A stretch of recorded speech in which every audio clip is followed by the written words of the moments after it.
Good morning everyone, samahan niyo po ako ngayong umaga here sa Luneta dahil parang trip ko mag-jogging ngayong umaga kasi nararamdaman ko napakalaki na ng aking tiyan, kaya parang magbabawas tayo, magka-cardio kaya yan, mag-jogging tayo. And dito sa Luneta parang iba na yung itsura niya kasi ang dami ng mga ginagawa, parang pinapaganda nila yung Luneta. At yan, dahil late na tayo, walang masyadong nagja-jogging ngayon. And dun sa kabila, sa Quirino Grandstand, merong parang stage. Hindi ko alam kung anong event mamaya. Dun kasi ako madalas na nagja-jogging. Hindi dito sa may Chinese Garden. Ayan o, nakakatawa sila, dalawang matanda, nagba-badminton. Ang sweet, nakakatawa lang.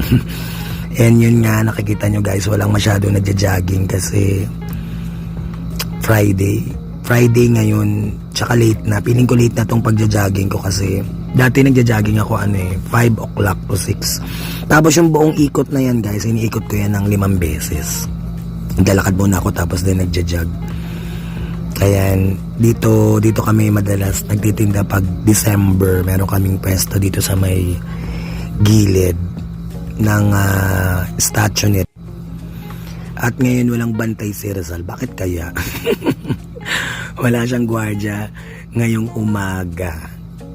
Ayan, naglalakad-lakad muna ako ngayon kasi napapagod ako. Ang ginagawa ko, bawat dulo, naglalakad muna ako dyan. Tapos kapag inabot ko na ulit yung pinakadulo, iikot, tatakbo na ako niyan, magja-jog na ako niyan. Iikutin ko na ulit yung buong circle. Tapos pagdating naman sa dulo, lalakarin ko ulit. Yung pinaka palatandaan ko dyan yung dulo. Dyan na yung maglalakad ako. And ang sarap kaya sa feeling pag nag-jogging kasi parang gumagaan yung gumagaan yung pakiramdam. Tsaka pampalakas din siya ng baga. Kasi minsan nahirapan akong kumanta pagka mataba, yung medyo mataba-taba ko. And kaya sa dulo na yan, dyan naman nag-aerobics si mama. Kaya lang hindi siya nag-aerobics.